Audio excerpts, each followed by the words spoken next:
কোনো বাড়ির building plan নেই, শুধু টাকা নিয়েছে। তৃণমূল মানে টাকা মারা কোম্পানি।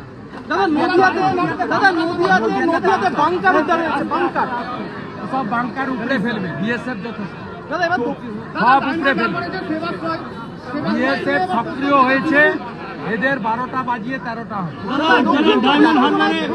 তৃণমূল কর্মী খুন।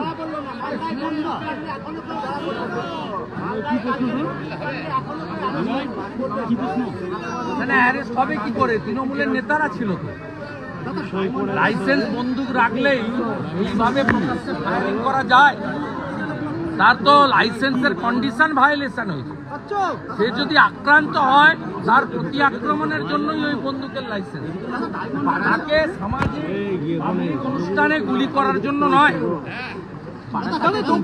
জাতীয় সড়কের ধারে তৃণমূল পার্টি আক্রমণ হইল, সরকারি জমির উপরে স্থানীয়রা রুখে দিয়ে মারধর করেছে।